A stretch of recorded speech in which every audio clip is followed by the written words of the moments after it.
Good evening, everyone. Welcome to Horizon 2026, the Global MSME Summit and Awards, a platform built to accelerate MSME transformation, global collaboration, and future-ready leadership.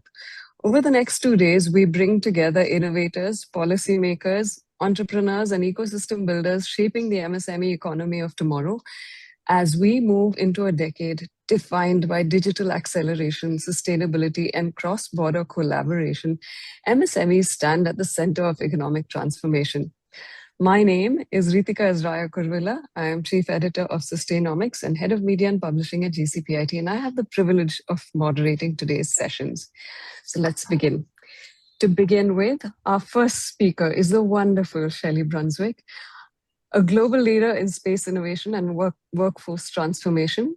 She's built bridges across governments, academia, industry, and startups, always with one goal: expanding access to innovation. Welcome, Shelley. Thank you so much. I'm so honored to be with you today, and congratulations on this incredible program. Thank you, and we'd love to hear from you. Excellent. Well, I look forward to starting talking about what I say is the space mindset. So I'm going to bring up a few slides and share what does the space mindset mean, and how does that help the entrepreneurs and the investors that are listening today. Now, the space mindset consists of three main components. It's about building markets, building talent, and then building scale. When we think about new markets, we may not be thinking about the space economy as being part of that infrastructure. We certainly see rockets taking off, but you don't have to be a rocket scientist or an astronaut to be building new markets utilizing space technology. What you can look at is creating businesses using that space technology. So you can look at rideshare apps. You know, in the US, we have Uber and Lyft, and those are using GPS. You're looking at precision agriculture that's also using GPS. The financial markets are using navigation and timing from satellites. You're seeing how insurance companies are using weather data and also Earth observation, as well as telemedicine. So we're seeing how the space industry is allowing entrepreneurs around the world to create new businesses. And one of those I'm going to highlight is Dr. Nicole Wagner, who's pictured here. Now, while she was a graduate student, and I know you're doing work in Boston, she was a graduate student getting her PhD in Boston. She realized that there was this disease called macular degeneration that causes older people to lose their sight, and there was no cure. But what she realized, there may be a way to 3D print a protein lens replacement that could give people back their sight. So this is a business, it's a biotech, not related to the space industry, but the challenge was 3D printing on Earth, that protein layer did not work because there was a lot of air bubbles and anomalies because of printing. But what she learned was by printing in orbit, printing in microgravity environment on the International Space Station, created a better protein replacement lens. And so she's been working with companies like SpaceX and Space Tango to 3D print and go through the trials to demonstrate how her lens replacement could eventually give people back their sight. And again, not a traditional space company, but utilizing space to create a new business and solve challenging problems right here on Earth. So as we think about that space economy, we're looking at how it's going to grow. Right now in 2023, the space economy was $630 billion, according to the World Economic Forum, and it's going to grow to $1.8 trillion by 2035, if not more.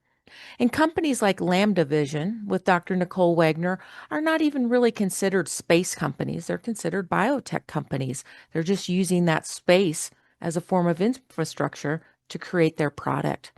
So we're seeing how space is really providing almost 80% of the space economy is commercial.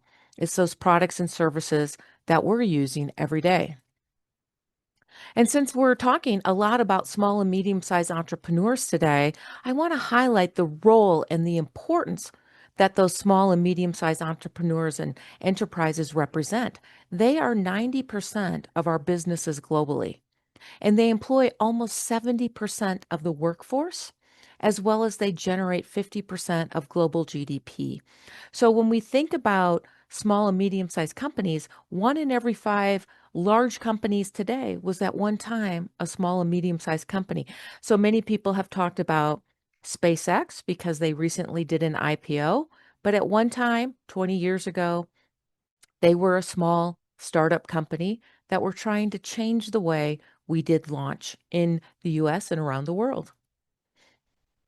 And so, what are we looking at when we think about building those markets and the technologies? And I talk about space as a form of infrastructure, but what I'm also seeing is how space and other technologies like artificial intelligence, cyber, biotech are coming together to solve challenges. And my example with Dr. Nicole Wagner was an example of you can be looking at biotech as well as space technology, but we're also seeing how almost every sector is now incorporating some form of artificial intelligence. So you can see these emerging technologies, but also look at how they're converging to cause disruption as entrepreneurs and innovators. And we also see where the space economy is creating that infrastructure for market disruption and opportunity. The space economy is actually part of every one of these economies. We certainly have a space economy, which is on the far right. Space, that's your rockets, satellites, astronauts.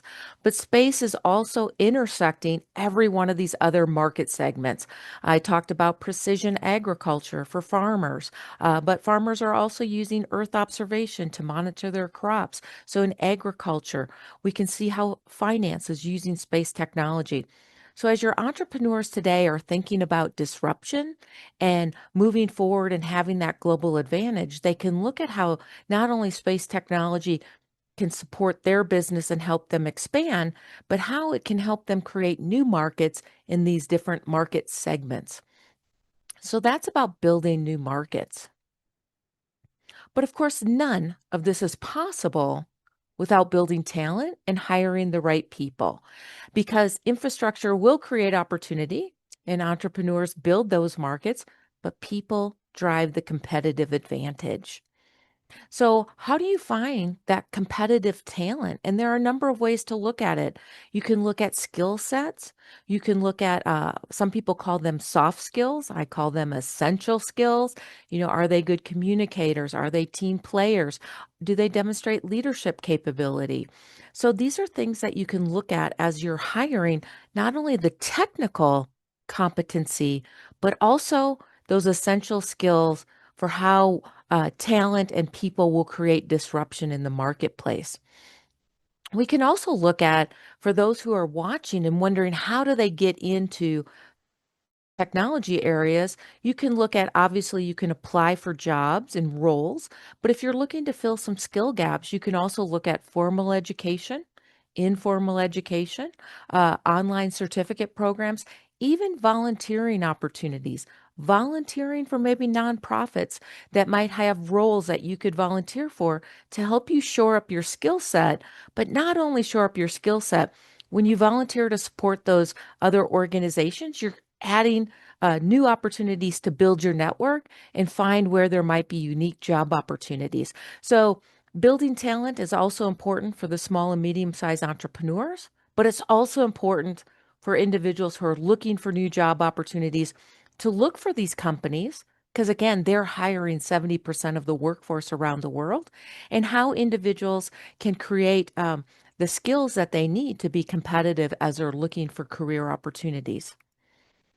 And as I said, there's no single pathway, multiple ways, whether it's formal education, informal, fellowships, apprenticeship programs. There's many ways to build the skill sets that are needed in today's disruptive world. Now, the third component of the space mindset is about building scale. Every entrepreneur I meet, they want to grow. They might start locally and then they expand geographically to their region, and then they want to expand globally. So, building scale is critical as we think about growing and scaling. And we can look at a number of things. How do you take your product that may eventually, like Dr. Nicole Wagner, that was created in a lab, but how do you scale that throughout the ecosystem and take it from the lab into production? How do you have public-private partnerships, partnering with government and industry to create opportunities? How do you partner with academia? So building scale is about taking things from that initial creation from a lab or small production run to full scale. And it's also about building those strategic partnerships. One of the partnerships I always like to highlight is those international partnerships, because when we partner internationally, we look at creating shared standards. We look at policy alignments. You want to open businesses and have opportunities in countries that have policies and laws that support your business. You also look at data sharing because you build trust and the ability to grow your business, and cross-border investment. That's a big part. When we were talking earlier, we talked about how you're creating an innovation hub that's both in India and in Boston, building those international alliances. Now, one of the international alliances I share is the Artemis Accords, which is how we're returning to the moon as the United States and allied partners, as humanity, and this time returning to the moon, but this time to stay. And so that's the Artemis Accords. We can also look at those international partners providing business opportunities. So, in the space industry, an amazing organization that supports business growth with commercialization is the United Nations Office of Outer Space Affairs. They highlight how developing countries can increase their GDP by working together and implementing these technologies, especially space technologies. And they offer training and programs that do that. Some of them are free online courses. So, for your inspiring individuals who are looking for new careers and opportunities, there are free online courses through the United Nations Office of Outer Space Affairs. And for businesses, they are offering opportunities to have partnerships to use space as a form of infrastructure to grow your business, but also for the country leaders who are listening. They also provide training programs for universities and entrepreneurs and governments so you can look at how you can grow and scale your country's GDP. So, as we think about scaling with that space mindset, we have to think about thinking about globally from day one. Now, yes, you're going to start small and create your business model locally, regionally, nationally, and then internationally. And each one of those market segments requires a positioning statement. It requires market analysis to determine who are your stakeholders, who is your customer. But you should always be thinking about from the beginning of your business, how could you grow this business internationally? You can also look at thinking of it as a system and not a silo. Sometimes we think about things in silos, quarterly reports or a technology. But again, think about things as ecosystems. How do you expand? How do you grow? How do you partner? And then lead your business across cultures. So as we think about space, I'm not really thinking about space as outer space. I'm really thinking about space as leadership and how it's the differentiator of how we think as leaders, as entrepreneurs, and as investors. So I want you all to adopt a space mindset. Think big, act boldly, and lead with curiosity and foresight. I want you to also invest in innovation. Think about those emerging technologies I shared. How can you use space technology and emerging technologies to create new solutions to real world problems here on Earth? How can you collaborate for that impact? How can you build and scale with those partners, both government, academia, and industry, to drive those changes that can solve challenges? How do we empower that next generation? How do we create the workforce we need today, but also invest in it for tomorrow? Because the real frontier of space is not really above us, it's within us. And so it's how we choose to lead as those entrepreneurs and investors that will define the future. So again, I'm Shelley Brunswick. I'm going to take my slides down in case there are any questions you'd like to add. And again, I'm excited to be here with you to talk about the space mindset, building market, talent, and scale, and kick off this amazing 2-day program. So I am open to any questions if there are any that have come in from the audience, or if you have any, or if we have time for questions. I see one from Santosh.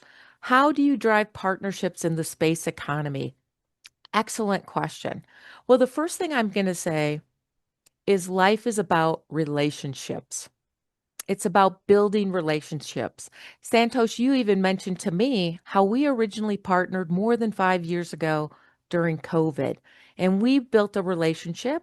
We've worked together, we've built trust.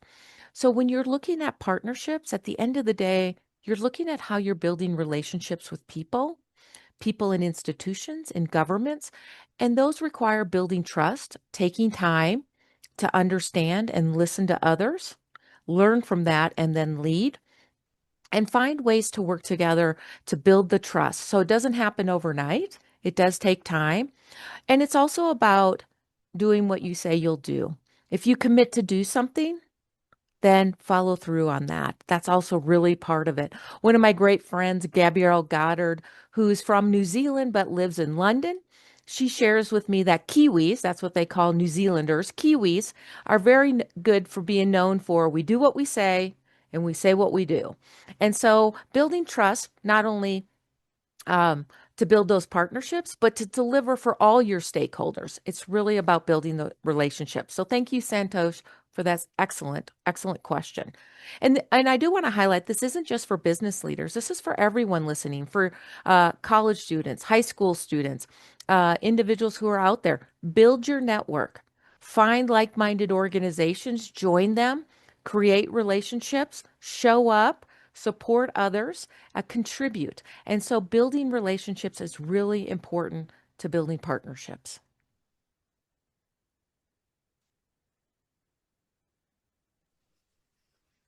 I think especially at a time when AI and being online is so big, building actual relationships makes a difference, right?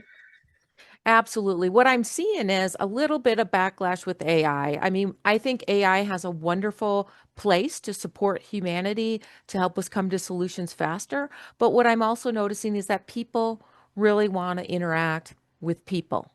And so I think AI is one of those partners, one of those tools that can help benefit businesses and individuals. But we also really need to remember the human aspect and that building relationships and trust is really about working together and working with each other. So thank you for highlighting the importance of AI as every day we hear about how AI is doing new and different things. But at the end of the day, AI, your chatbot is not a person and they can give you incorrect information. So keep that in mind. Absolutely. And thank you so much for leaving us with this concept of the real frontier of space is not above us, but within us. I think that's a huge thing as well. Absolutely. Well, thank you so much for having me. And until next time, I'm Shelley Brunswick, and I look forward to seeing you around the galaxy.